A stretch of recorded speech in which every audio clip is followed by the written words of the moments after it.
ثم جئت على قدر يا موسى واصطنعتك لنفسي اذهب أنت وأخوك بآياتي ولا تنيا في ذكري اذهبا إلى فرعون إنه طغى فقولا له قولا لينا لعله يتذكر أو يخشى قال ربنا إننا نخاف أن يفرط علينا أو يطغى قال لا تخافا إنني معكما أسمع وأرى فأتياه فقولا إنا رسول ربك فارسل معنا بني إسرائيل ولا تعذبهم قد جئناك بآية من ربك والسلام على من اتبع الهدى إنا قد أوحي إلينا أن العذاب على من كذب وتولى قال فمن ربكما يا موسى قال ربنا الذي أعطى كل شيء خلقه ثم هدى قال فما بال القرون الأولى قال علمها عند ربي في كتاب لا يضل ربي ولا ينسى الذي جعل لكم الأرض مهدا وسلك لكم فيها سبلا وأنزل من السماء ماء فأخرجنا به أزواجا من نبات شتى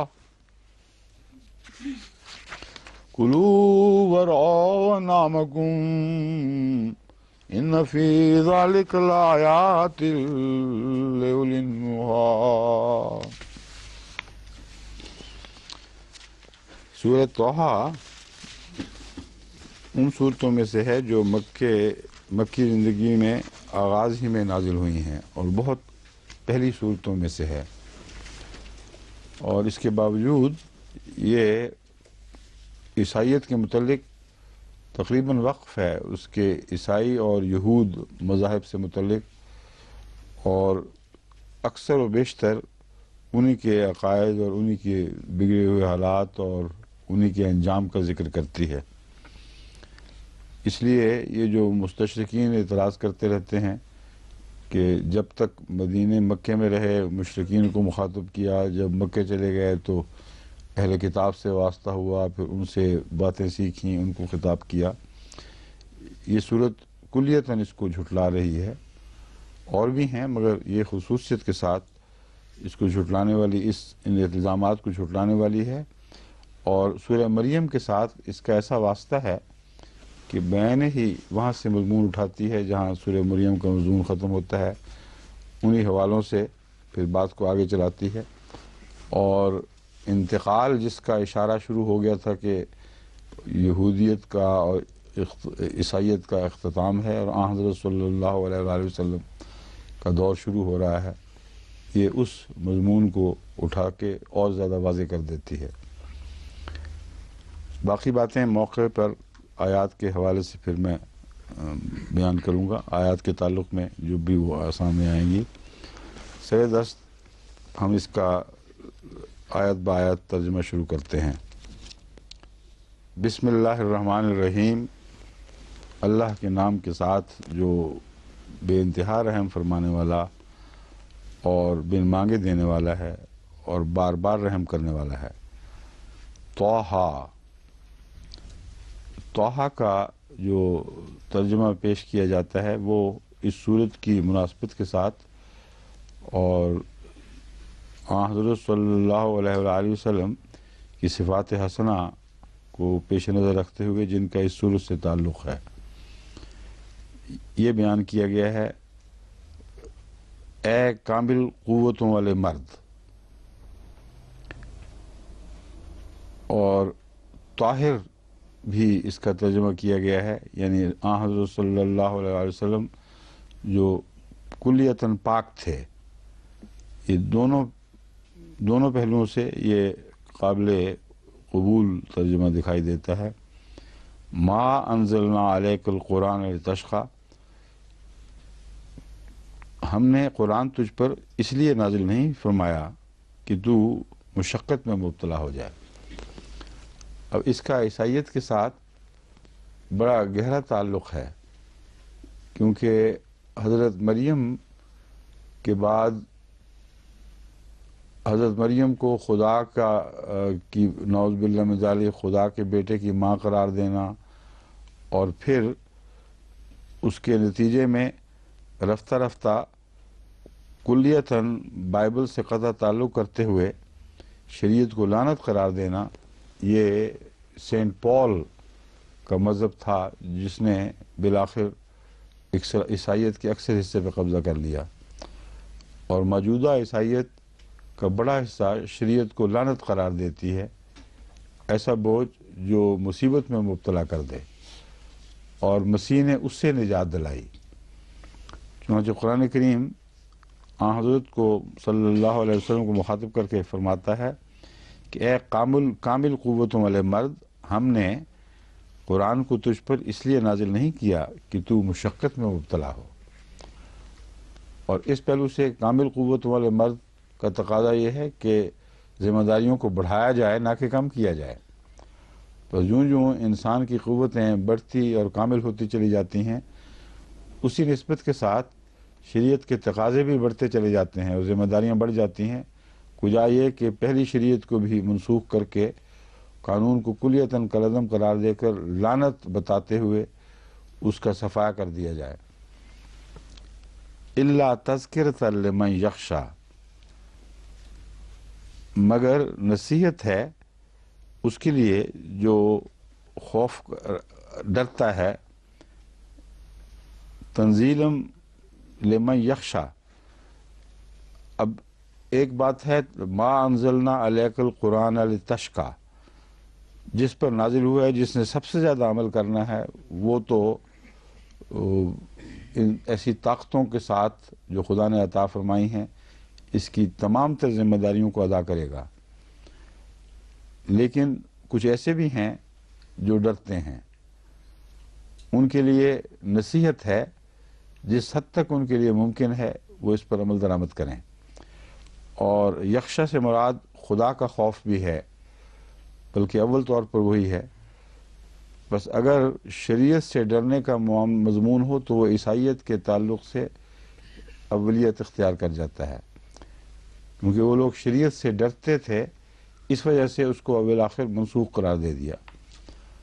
فرمایا کہ تو مرد کامل ہے، تجھے تو خدا تعالیٰ کی باتوں پر عمل کرنے کا کوئی خوف نہیں، لیکن وہ جو گھبراتے ہیں اور ڈرتے ہیں ان کے لیے ایک نصیحت ہے، اور اگر وہ نصیحت پر عمل کریں تو رفتہ رفتہ ان کی طاقتیں بڑھ جائیں گی۔ اور جو خدا کا خوف رکھتا ہے کچھ بھی، اس کے لیے بھی یہ نصیحت ہے۔ تنزیلا ممن خلق الارض والسماوات العلی، یہ نزول ہے اس ذات کی طرف سے جس نے زمین کو پیدا کیا اور بلند آسمانوں کو پیدا فرمایا۔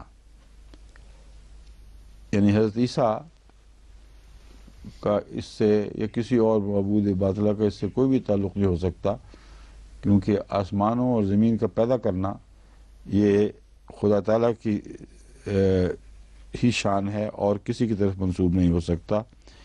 اور چونکہ تخلیق کا تعلق رحمانیت سے ہے اور حضرت مسیح بھی رحمانیت کے نتیجے میں پیدا ہوئے تھے، اس لیے اگلی آیت ہمیں بتاتی ہے الرحمن علی العرش استویٰ، رحمان ہے جو اپنی پوری شان کے ساتھ عرش پر قرار پکڑ گیا۔ یہ عرش پر قرار پکڑنا چونکہ پہلے جو تخلیق کے مضمون کو بیان کرنے والی آیتیں ہیں ان کی آخر پر اسی طرح بیان ہوتا ہے، مگر جہاں روحانی نظام نو کی تخلیق ہو رہی ہے وہاں عرش سے مراد حضرت اقدس محمد رسول اللہ صلی اللہ علیہ وآلہ وسلم کا دل اور آپ کی پاکیزہ صفات ہیں، کیونکہ خدا کسی مادی چیز پر قرار نہیں پکڑا کرتا. وہ صفات ایسی صفات کا حامل ہے جو کلیتاً روحانی ہیں، ان میں کوئی بھی مادے کا حصہ نہیں. بس انسان کی روحانی صفات پر وہ جلوہ گر ہوتا ہے یا فرشتوں کی روحانی صفات پر جلوہ گر ہوتا ہے. بس عرش سے مراد وہ قلوب یا وہ روحیں ہیں جو اپنی ذات میں بلندی کا مرتبہ اور مقام رکھتی ہیں، اور ان کو بلندی عطا ہوتی ہے اللہ تعالیٰ کی صفات کی مطابقت سے، اس کے پیچھے چل کر. جتنا کوئی خدا تعالیٰ کی صفات کا ہمرنگ ہوگا، کیونکہ صفات میں عروج اور بلندی پائی جاتی ہے، جیسا کہ فرمایا سماوات العلا پیدا کیے ہیں اس نے، تو اس علو کے مضمون سے یہ صرف اس عرش کا تعلق ہے جو انسان کے دل میں پیدا کیا جاتا ہے، اور اسی دل پر اللہ قرار پکڑتا ہے. لیکن عام لوگوں کے روحانی مزاج اتنے نہیں ہوتے کہ انہیں عرش کہا جا سکے، مگر العرش جو آخری مقام صعود ہے، جس کے اوپر اور کوئی بلندی اختیار نہیں کی جا سکتی، وہ آن حضرت صلی اللہ علیہ وآلہ وسلم کا صفات باری تعالیٰ کے ساتھ ہم آہنگ ہونا ہے.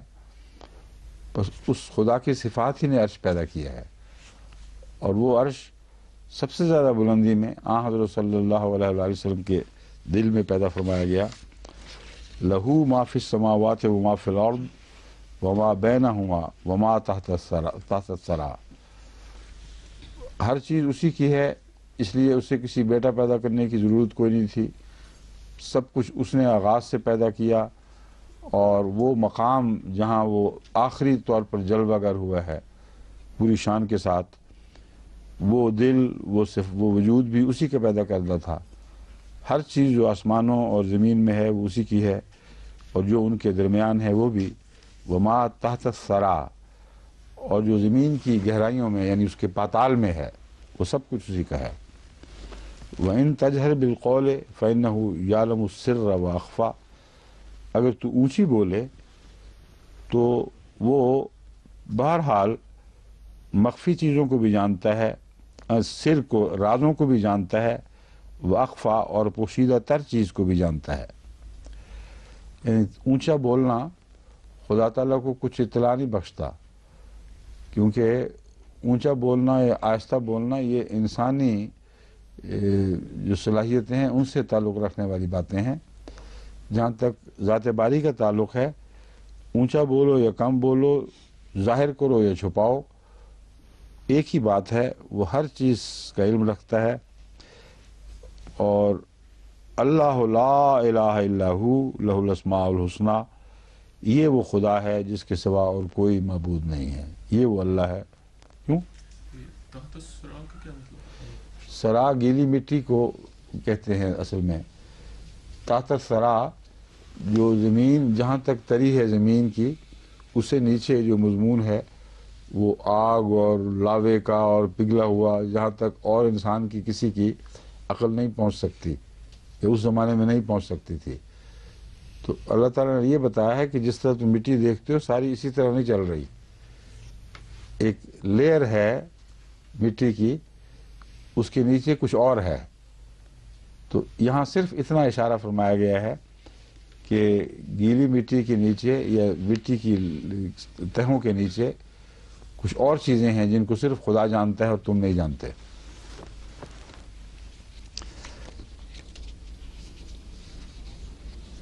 لہ الاسماء الحسنی، اس کے تمام خوبصورت نام اسی کے ہیں. وَهَلْ أَتَاكَ حدیث موسیٰ، اب حضرت موسیٰ کی طرف اس مضمون کو پھیرا گیا ہے. یہاں حضرت عیسیٰ علیہ السلام کے آباء و اجداد کے حوالے سے نہیں، بلکہ اس وعدے کے لحاظ سے جو موسیٰ کو دیا گیا تھا، استثناء باب 18 آیت 18 میں، کہ میں تجھ سے تیرے ہی بھائیوں میں سے تجھ جیسا ایک نبی برپا کروں گا. تو یہ وہ، چونکہ حضرت صلی اللہ علیہ وسلم ظاہر ہو چکے ہیں، اس لیے موسیٰ کا حوالہ یہاں ضروری اور مناسب معلوم ہوتا ہے. یعنی مناسب تو ہے ہی، مطلب برمحل ہے۔ حلتا کا حدیث و موسیٰ، کیا تیرے پاس موسیٰ کی سرگزشت بھی پہنچی ہے؟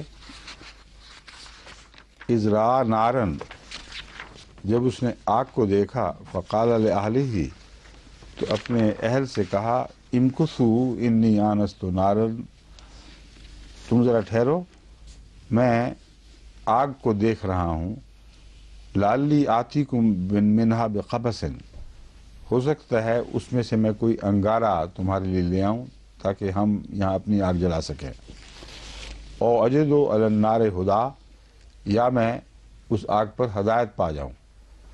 اور حضرت موسیٰ نے تو ہدایت کا ذکر کیا ہے رستے کی تلاش کے سلسلے میں، جہاں آگ جلتی ہے وہاں لوگ بھی بیٹھے ہوتے ہیں، ان سے پوچھا جا سکتا ہے کسی اندھیری رات میں ہم اکیلے ہیں، ہمیں رستہ بتاؤ، کوئی جگہ سر چھپانے کی۔ اور یہاں پن ہو گیا ہدا پر، اللہ تعالیٰ نے جو منہ سے نکلوا دیا اس سے مراد اور تھی دراصل، کہ خدا یعنی اللہ کی ہدایت مجھے وہاں نصیب ہو۔ فلما اتاہا نودی یا موسیٰ، جب وہ اس آگ تک پہنچا، اس مقام تک جہاں اس نے آگ کو روشن دیکھا تھا، اسے بلایا گیا، اسے آواز دی گئی، یا موسیٰ، اے موسیٰ، انی انا ربک، یقیناً میں ہی تیرا رب ہوں، یا یقیناً میں تیرا رب ہوں، فخلع نعلیک، اپنے دونوں جوتے اتار دے، یعنی چونکہ مقام ادب ہے اور مقام احترام ہے اور جگہ کو مقدس قرار دیا گیا، جیسے مسجد میں ہم جاتے ہیں تو جوتے اتار کے داخل ہوتے ہیں، تو یہی وہ مضمون ہے کہ ایک تقدس کا مقام اور مرتبہ ہے جہاں تو کھڑا ہونے لگا ہے، بس اپنے جوتے اتار دے۔ انک بالوادی المقدس طویٰ، تو یقیناً طویٰ کی مقدس وادی میں ہے۔ وَأَنَا اخْتَرْتُكَ فَاسْتَمِعْ لِمَا یُوحَىٰ، اور میں نے تجھے چن لیا ہے، فَاسْتَمِعْ لِمَا یُوحَىٰ، بس غور سے سن جو تجھ پر وحی کی جا رہی ہے۔ اننی انا اللہ لا الہ الا انا فاعبدنی، یقیناً میں ہی اللہ ہوں، لا الہ الا انا، اور میرے سوا اور کوئی معبود نہیں، فاعبدنی، بس میری عبادت کر، واقم الصلاۃ علی ذکری، اور نماز کو میرے ذکر کے لیے قائم کیا کر۔ اب یہاں دیکھیں عیسائیت کا یہ قلع قمع کر دیا گیا ہے، ساتھ ہی حضرت موسیٰ کو جو تعلیم دی گئی اس میں اشارتاً یا کنایتاً بھی کسی اور وجود کا ذکر نہیں جو کسی پہلو سے بھی خدا کی عبادت کا شریک ہو سکتا ہو۔ بس یا تو عیسائی یہ کہیں کہ پہلی شریعت جھوٹی تھی، لیکن اس سے سچا رکھتے ہوئے اپنے عیسائیت کے عقیدوں کو سچا قرار دینے کا ان کا کوئی حق نہیں رہتا، اور یہ وہ ماننے پر مجبور ہیں کہ حضرت موسیٰ نے عبادت میں نہ خود کبھی کسی اور کا تصور شامل کیا ہے، نہ کسی کو اس کی تعلیم دی، اور بائبل اس بارے میں اتنی کھلی ہے، اتنی واضح ہے کہ اس پر یہ الزام لگایا جا سکتا ہی نہیں کہ حضرت موسیٰ نے اپنے سوا کسی معبود کی طرف بلایا ہو یا خود کسی معبود کی طرف جھکے ہوں۔ تو اس پہلو سے عیسائیت کی جڑ کاٹی جاتی ہے اس بات پہ کہ جس شریعت کو تم موسیٰ کی شریعت کے بعد اس کا ارتقاء قرار دیتے ہو، وہ ارتقاء اپنی جڑیں نہیں کاٹ سکتا۔ جس شاخ پر بنا ہو اسے اگر غلط طرف سے کاٹو گے تو گر جاؤ گے۔ اس لیے عیسائیت کی سچائی کا اس کے بعد ان معنوں میں سچائی کا کہ خدا تین ہیں، نعوذ باللہ من ذالک، اور مسیح خدا کا بیٹا ہے، کوئی کسی قسم کا جواز باقی نہیں رہتا۔ ان الساعۃ آتیۃ اکاد اخفیہا لتجزی کل نفس بما تسعی۔ اب ساتھ سے مراد یہاں انقلاب کی گھڑی ہے، اور یہاں حضرت موسیٰ مخاطب ہیں یا رسول اللہ صلی اللہ علیہ وسلم مخاطب ہیں، یہ قابل توجہ بات ہے۔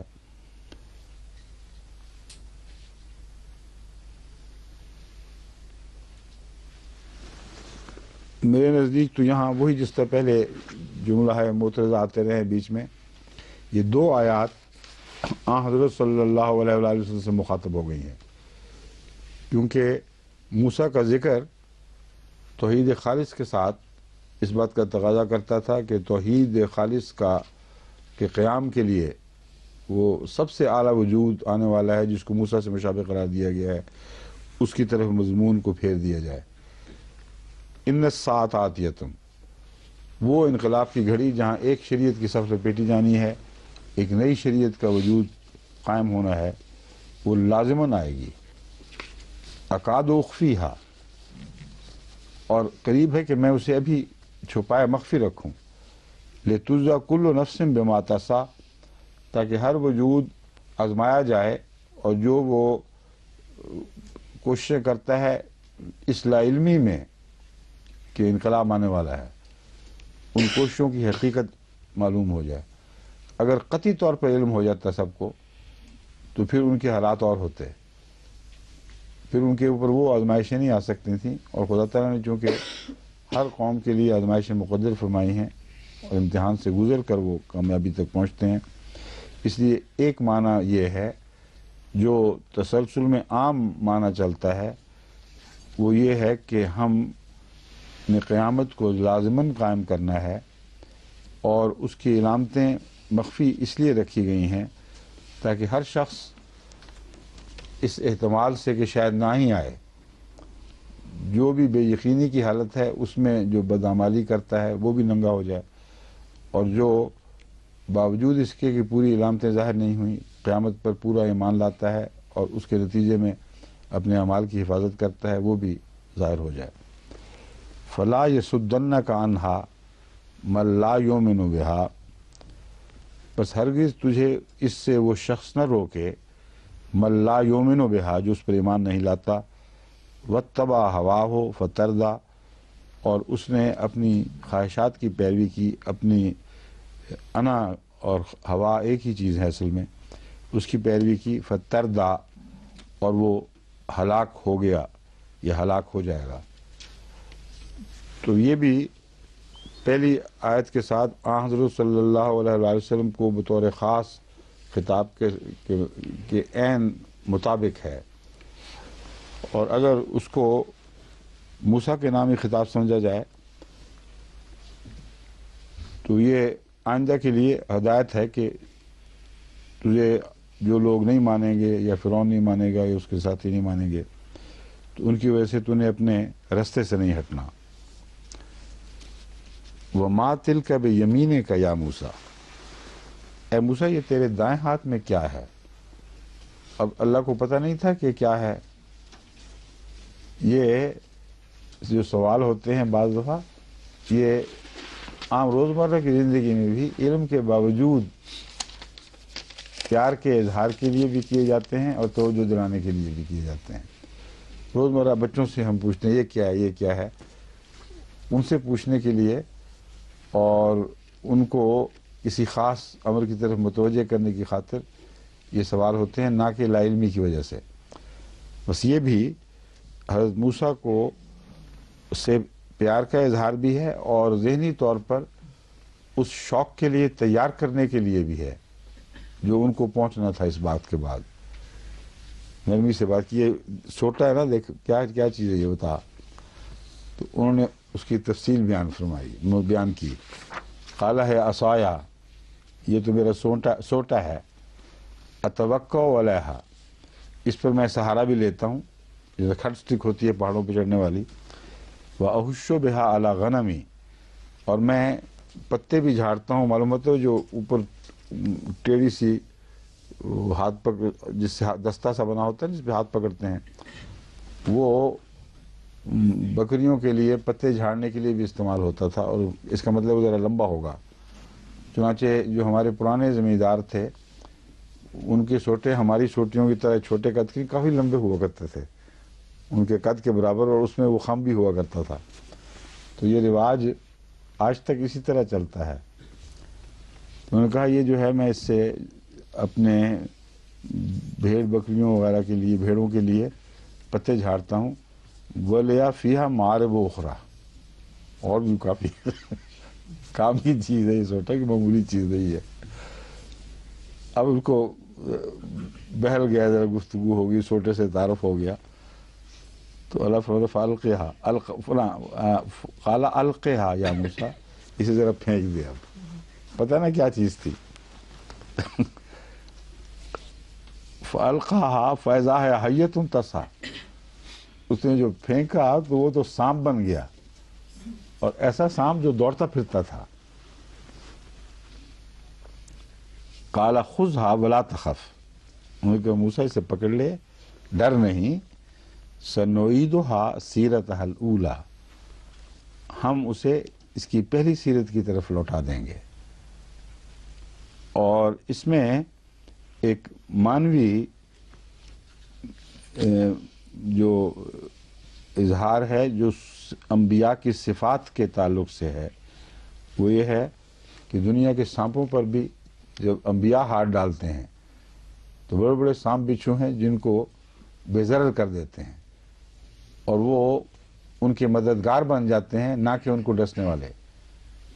تو جس طرح موسیٰ کا سوٹا اس کے ہاتھ میں آتے ہی تبدیل ہو جاتا ہے، یعنی فرمایا ہم اس کو وہیں پڑا پڑا تبدیل کر دیں گے. ہر جگہ یہ ہے تو پکڑ پھر یہ تبدیل ہوگا. تو نبی کے ساتھ تعلق قائم ہونے کے نتیجے میں جو سانپوں اور بچھوؤں کی صفات ہیں وہ ختم ہو جاتی ہیں، اور انہی لوگوں میں سے ان کے مددگار پیدا ہو جاتے ہیں جن میں اور بھی معارب و اخرى بھی ہیں، اور بھی بہت سے فوائد ان کے پیغام کو ان کے نتیجے میں پہنچتے ہیں. وَضْمُمْ يَدَكَ إِلَىٰ جَنَاحِكَ، یہاں بھی نبی کے وجود کی برکت کی طرف اشارہ ہے. یہ موضع بھی ہیں اور ایسے پیغامات بھی رکھنے والی آیات ہیں جو انبیاء کی ذات کے ساتھ مخصوص، اور تمام انبیاء میں کچھ نہ کچھ یہ صفات پائی جاتی ہیں. یعنی ان کے عصا غیروں کے لیے ان کی طاقت کو توڑنے والے، ان کے عصا میں یہ غیر معمولی طاقت کہ وہ ان کے مددگار بن جائیں، اور جو پہلے گندے بھی تھے وہ بھی صاف ہو جائیں. یہ ساری چیزیں عام مضامین بھی ہیں جو انبیاء کی ذات کے ساتھ ہمیشہ وابستہ رہتے ہیں، اور جن کو نبی پکڑ کے اپنے پاس لے آئے، اپنی چھاتی سے لگا لے، ان کے اندر ایک حیرت انگیز تبدیلی پیدا ہوتی ہے اور نورانی وجود بن جاتے ہیں. اور اس پہلو سے حضرت صلی اللہ علیہ وآلہ وسلم کے متعلق جب سیاب کا لفظ آتا ہے تو مفسرین کہتے ہیں اس سے مراد آپ کے صحابہ ہیں، کیونکہ صحابہ آپ کے قریب ہوئے اور ان کو پاک صحابہ کا طاہر، جو آپ کے قریب آ جائے اس نے پاک ہونا ہی تھا. اس لیے صحابہ کا طاہر سے مراد یہ نہیں کہ اپنے کپڑے اتار کے دھو، مراد یہ ہے کہ وہ وجود جو تیرے ساتھ چمٹے ہوئے ارد گرد، ان کے اوپر طہارت کا عمل جاری رکھ اور وہ پاک ہونے شروع ہو جائیں، اور اس کے نتیجے میں پھر طبی طور پر نور پیدا ہوتا ہے. بس وَضْمُمْ يَدَكَ إِلَىٰ جَنَاحِكَ، تو اپنے ہاتھ کو اپنے پہلو میں سمیٹ لے، یوں گھونٹ لے. تخرج اس جگہ جیب کا ذکر بھی ملتا ہے اور گریبان کا ذکر بھی ہے، جیب کے اندر یہ پایا جاتا ہے. تو مراد یہ معلوم ہوتا ہے کہ دل کے قریب ہاتھ کو اپنے ساتھ یوں چمٹا لے، اور وہ جگہ چھپی ہوئی ہے، اس وقت ہاتھ دکھائی نہیں دے رہا کیونکہ وہ کپڑوں کے اندر ہے. جیب سے مراد یہ جیب یہاں نہیں جس کو کھیسا کہتے ہیں، جیب سے مراد گریبان ہے بنیادی طور پر. بس اپنے گریبان میں اپنے ہاتھ کو داخل کر اور اپنے پہلو کے ساتھ اس کو زور کے ساتھ ضم کر دے. تخرج بیضاء من غیر سوء آیۃ اخری، وہ بغیر کسی نقص کے باہر نکلے گا چمکتا ہوا. بیضاء، بیضاء سفید کو کہتے ہیں، مگر ایسا سفید جو برس کے مشابہ نہیں ہے، اس میں نقص کوئی نہیں ہے. ورنہ اگر ہاتھ اچانک رنگ بدل لے اور سفید ہو جائے تو یہ تو ایک بیماری بن جائے گی. اگر نسبتاً دوسرے رنگ پر ایک جگہ سفید دھبا بھی پڑ جائے تو وہ برا لگتا ہے، تو پورا ہاتھ ہی سفید ہو جائے یہ ایک خطرہ ہے کہ بہت ہی بدصورت منظر پیش کرے گا، مگر اللہ تعالیٰ فرماتا ہے کہ تیرا ہاتھ جو سفید ہوگا یہ نور سے سفید ہوگا، اس میں عام سفیدی لٹھے والی نہیں بلکہ نور کی سفیدی ہوگی، جس کی وجہ سے خوبصورت دکھائی دے گا اور کوئی کسی قسم کی بیماری کا اس میں شائبہ تک نہیں ہوگا، غیر سوئن۔ آیت اخری، یہ ایک اور آیت ہے جو ہم نے تجھے عطا فرمائی ہے۔ لِنُرِيَكَ مِنْ آیاتنا الکبریٰ، یہ تو آغاز ہے، یہ اس لیے ہم تجھے دو نشان دے رہے ہیں تاکہ ہم تجھے آئندہ بہت بڑی بڑی آیات اور بڑے بڑے نشانات کے لیے تیار کریں، تاکہ ان کے بعد ہم تجھے بہت بڑے بڑے نشانات دکھائیں۔ تو پہلے نشانات بھی کافی ڈرتے ڈرتے قبول کیے ہیں حضرت موسیٰ نے، اور اس لیے بڑے نشانات سے پہلے ان کو تیار کرنا بڑا ضروری تھا۔ اب فرمایا ہے اس کے بعد اذهب الى فرعون انه طغى، تو فرعون کی طرف جا، اس نے سرکشی اختیار کی ہے۔ اب ایک بات بڑی واضح یہاں ہو رہی ہے، اس فرعون کی طرف بھیجا جا رہا ہے جس کو حضرت موسیٰ جانتے ہیں، کسی اور فرعون کا ذکر نہیں۔ انہ طغیٰ بتاتا ہے کہ اس کے اندر جو پہلے کچھ اچھے پہلو تھے وہ بدیوں میں تبدیل ہو گئے ہیں، اب وہ متکبر اور جابر بن چکا ہے، زیادہ پہلے سے زیادہ متکبر اور جابر، اور خدا کے خلاف سرکشی، کھلم کھلی سرکشی اختیار کر رہا ہے۔ چنانچہ وہ جو حضرت موسیٰ کے فرعون کے متعلق اگرچہ اختلافات ہیں مختلف علماء کے درمیان، مگر رمسیس ثانی، اس کو رمسیس کو اردو میں کیا کہتے ہیں؟ رمسیس ہی کہتے ہیں، اچھا، رمسیس the second، جس کے متعلق میرا نظریہ ہے کہ وہی فرعون تھا، اور بہت سے اب محققین اس کے زیادہ قریب آتے چلے جا رہے ہیں۔ وہ فرعون ایسا تھا جس کے آغاز میں حضرت موسیٰ کو اس کے گھر میں پناہ ملی ہے، اور اس وقت معلوم ہوتا ہے اس کے اندر کوئی نرمی، کوئی شرافت پائی جاتی تھی، اور رفتہ رفتہ وہ متکبر بھی ہوتا چلا گیا اور خدائی کے دعوے میں آگے بڑھتا گیا۔ چنانچہ اس نے ایک بہت بڑا مندر بنوایا بعد میں، اور اس مندر کا مہنت اس کا اپنا بیٹا تھا جو مر گیا اس کے سامنے ہی، لیکن پہلے دوسرے مندروں کو کینسل کر کے اپنی خدائی کے نشان کے طور پر اس نے وہ مندر تعمیر کیا تھا۔ تو معلوم ہوتا ہے کہ وہ اس کا جو طغیٰ ہے، پہلے تو محض ظلم تھا بنی اسرائیل پر، اب خدا کے خلاف بغاوت جو ہے وہ بہت بڑھ گئی ہے۔ بس انہ طغیٰ ایک خبر ہے اس فرعون کے متعلق جسے حضرت موسیٰ جانتے ہیں۔ قال رب اشرح لی صدری، انہوں نے کہا اے رب مجھے شرح صدر عطا فرما دے، ویسر لی امری، اور میرا سینہ کھول دے۔ معلوم ہوتا ہے اس سے گھٹن پیدا ہوئی ہے، اتنا بڑا کام اور اتنی بڑی ذمہ داری، تو اے خدا تو میرا سینہ کھول دے، ویسر لی امری، اور میرا معاملہ میرے لیے آسان فرما دے، واحلل عقدۃ من لسانی، اور میری زبان میں جو گنجل ہے وہ بھی دور فرما دے۔ یعنی تھوڑا سا ہکلاتے تھے حضرت موسیٰ علیہ السلام، تتلا کے بولتے تھے کچھ، یفقہوا قولی، تاکہ وہ میری بات کو خوب سمجھ سکیں۔ واجعل لی وزیرا من اہلی، اور میرے لیے میرے اہل میں سے ایک وزیر بنا، ہارون اخی، ہارون کو جو میرا بھائی ہے، اخشدد بہی ازری، اور میری طاقت کو اس کے ذریعے بڑھا دے، مضبوط کر دے۔ وَأَشْرِكْهُ فِي أَمْرِي، اور میری ماموریت میں اس کو بھی داخل فرما دے۔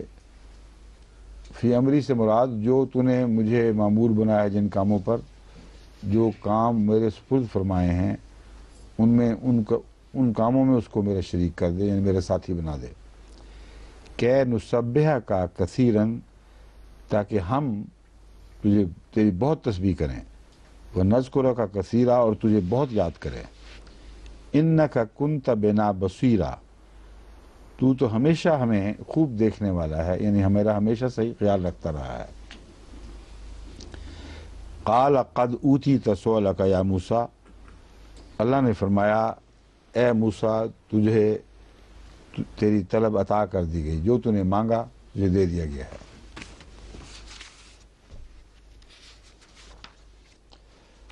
وَلَقَدْ مَنَنَّا عَلَيْكَ مَرَّةً أُخْرَى، اور ہم نے تجھ پر دوسری اور بھی احسان کیے ہوئے ہیں، یہ معنی ہے اصل، اور لفظ ہے اور ہم نے ایک دفعہ بھی تجھ پر بہت احسان فرمایا تھا۔ وہ جو حضرت موسیٰ نے یہ کہا کہ ہم تیری آنکھوں کے سامنے پلے ہیں، جیسا کہ حضرت مسیح علیہ السلام فرماتے ہیں سبحان من یرانی، وہ مضمون ہے۔ تو اللہ تعالیٰ یہ بتاتا ہے کہ تجھے نہیں پتا کہ کب سے تو میرے سامنے ہے، تو جب ابھی پیدا بھی نہیں ہوا تھا تو اس وقت سے میں تیرا خیال رکھ رہا ہوں۔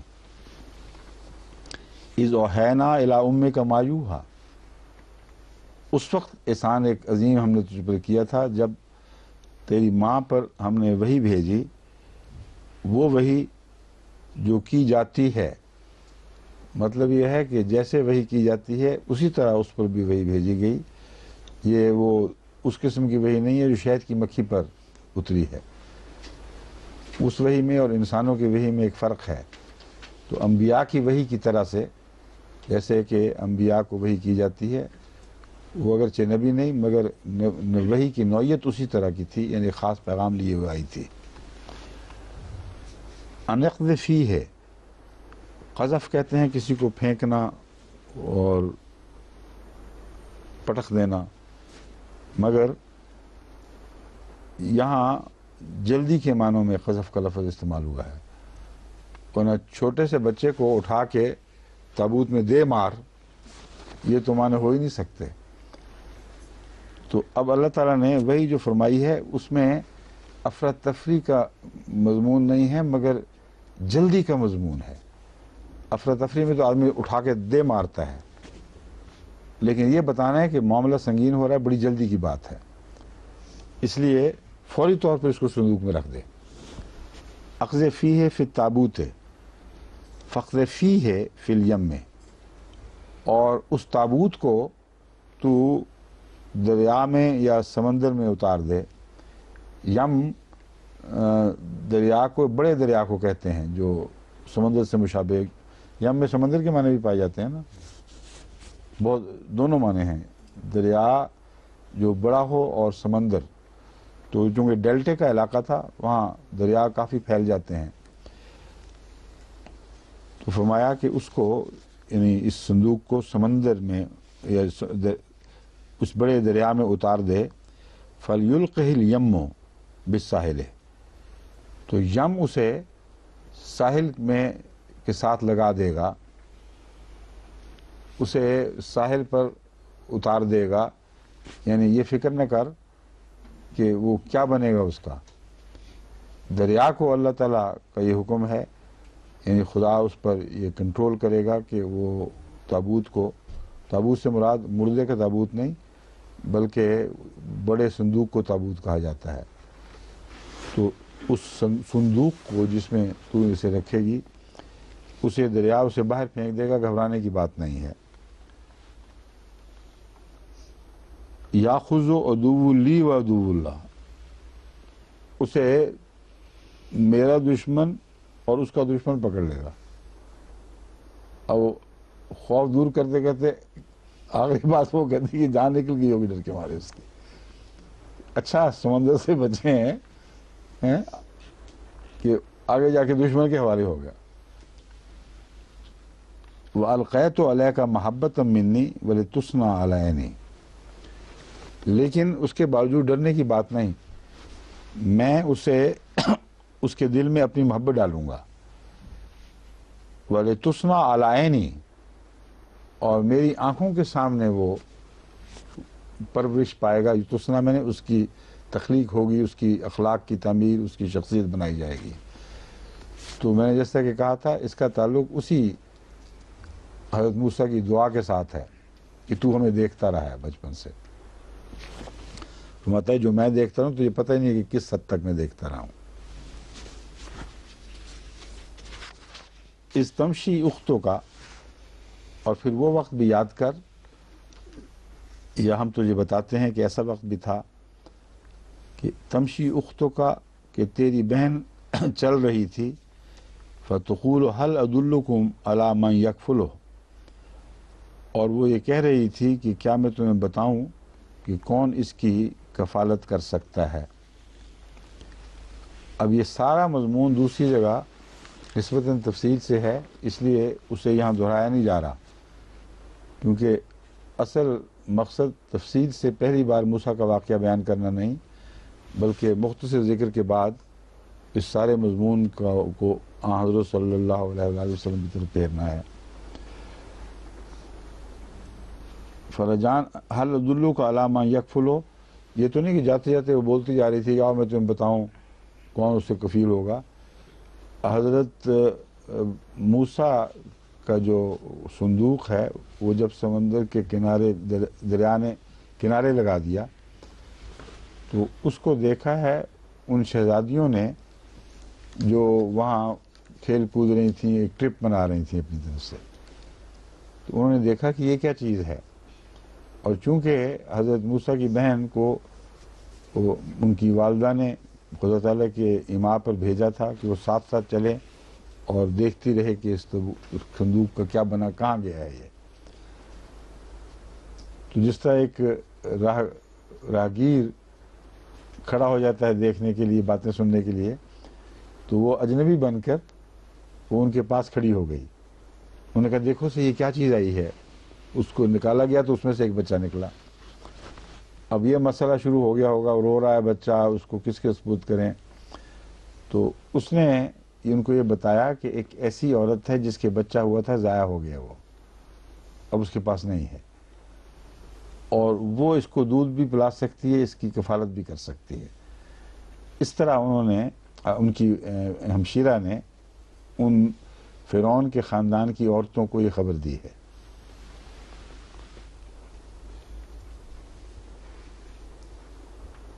فرجانہ کا الی امک اے تقر عینھا ولا تحزن، تو اس طرح تھوڑے سے ابتلا کے بعد ہم نے اسے ماں کی طرف ہی لوٹا دیا تاکہ اس کی آنکھیں ٹھنڈی ہوں اور کسی قسم کا غم نہ کرے۔ وقتلت نفسا، اب دیکھیں بہت خلاصے کے ساتھ بہت لمبے عرصے پہ پھیلے ہوئے واقعات کو اکٹھا بیان کیا جا رہا ہے، اور پھر تو نے ایک جان کو قتل کر دیا۔ فنجیناک من الغم میں، اس وقت بھی ہم تجھے دیکھ رہے تھے اور ہم نے تجھے اس غم سے نجات بخشی۔ وفتناک فتونا، اور طرح طرح کے ابتلاؤں میں سے ہم نے تجھے گزارا۔ فلبثت سنین فی اہل مدینہ، پھر تو چند سال تک اہل مدین میں بھی رہا۔ ثم جئت علی قدر یا موسیٰ، ان سب امتحانوں سے گزر کر، ان سب تجارب سے ہوتا ہوا تو عمر کے اس حصے کو پہنچا ہے کہ جب تیری صفات اپنی بلوغت کو پہنچی ہیں۔ ثم جئت علی قدر یا موسیٰ، پھر تو ایک ایسے مقام پہ جا پہنچا ہے جسے ہم موضوع عمر کا مقام کہتے ہیں، جہاں نبوت کا، جہاں سے آغاز ہوا کرتا ہے۔ تو ان سب تجارب نے حضرت موسیٰ کو بہت پختہ کیا۔ بچپن سے چونکہ خدا کا ساتھ تعلق تھا اور خدا ساتھ ساتھ رہا، اس لیے نبوت عطا ہوئی ہے اس وقت جب آپ کے قوا مضبوط ہو گئے اور آپ جوانی کی بلوغت نہیں بلکہ ذہنی اور قلبی صلاحیتوں کی بلوغت کو پہنچے ہیں، یہاں یہ مراد ہے۔ وَاسْتَنَعْتُكَ لِنَفْسِي، تب میں نے تجھے اپنی ذات کے لیے چن لیا۔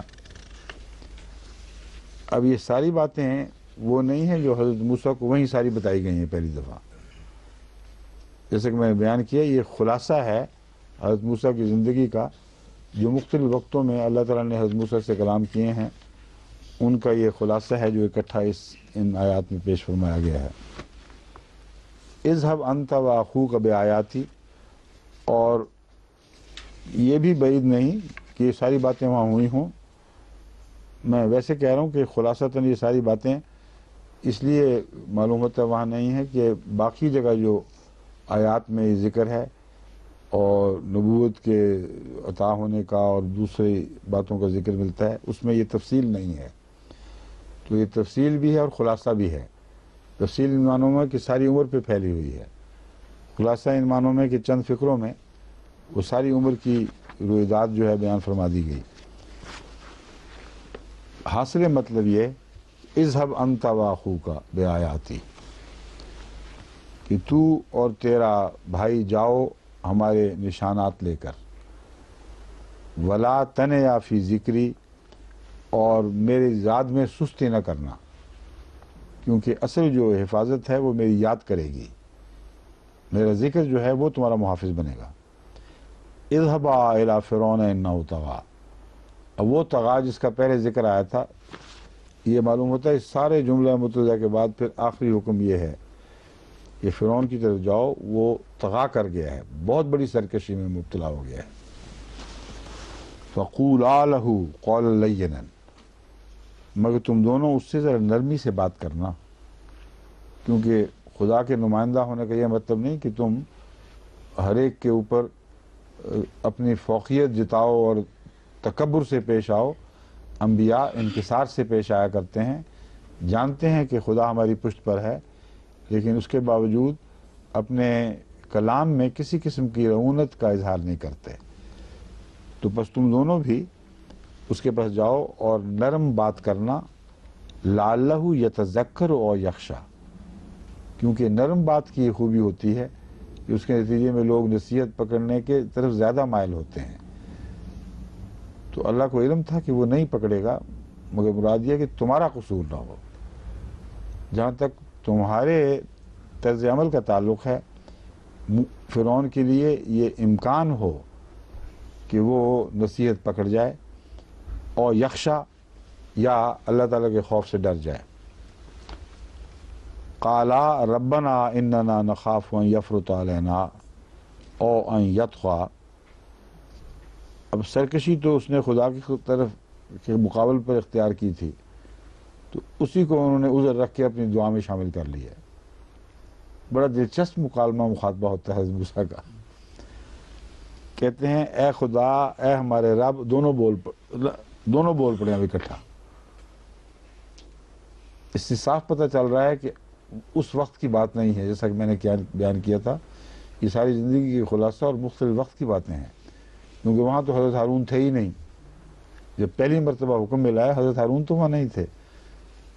تو یہ ساری زندگی کا خلاصہ بیان ہونے کے بعد جب یہ دونوں چل پڑتے ہیں اور حضرت ہارون کی طرف بھی وحی نازل ہو جاتی ہے، تو پھر یہ اکٹھا بولتے ہیں دونوں کہ اے خدا، ہم ڈرتے ہیں ان یفرط علینا کہ ہم پر کچھ زیادتی کر جائے گا اور سرکشی اختیار کرے گا۔ سرکشی تو نے پہلے ہی فیصلہ دے دیا ہے، جو تیرے خلاف سرکشی اختیار کر رہا ہے ہمیں کب چھوڑے گا، اس لیے ہمیں کچھ تھوڑا سا ڈر ہے اس بات کا۔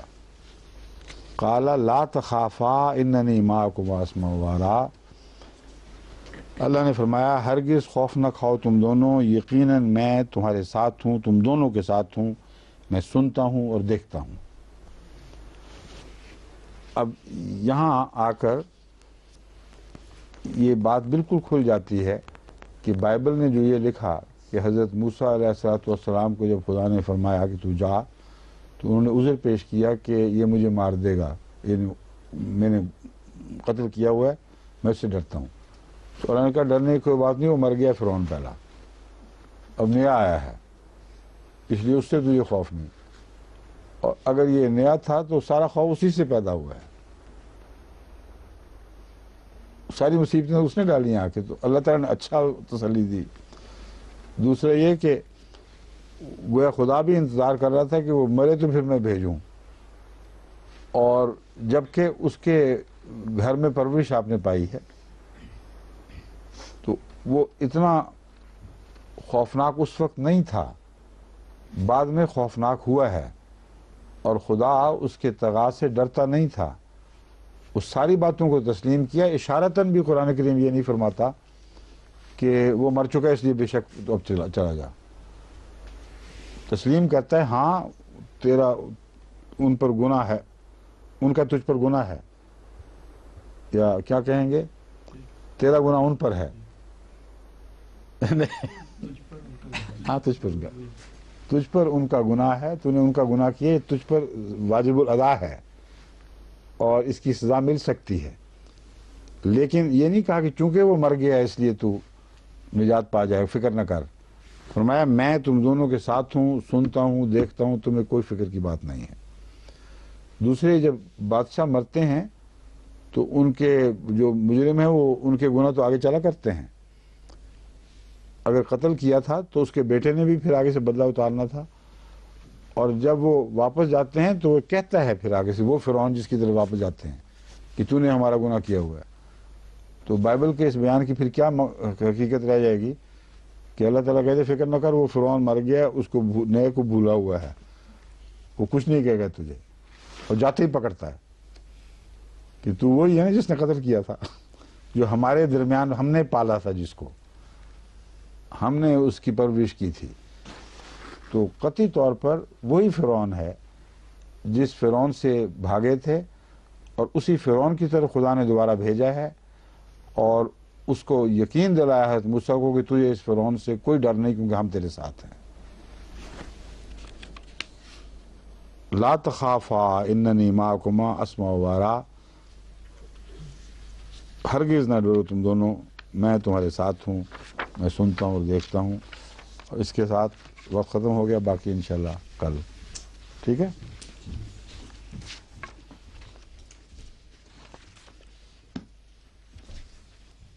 یہ لے لیں۔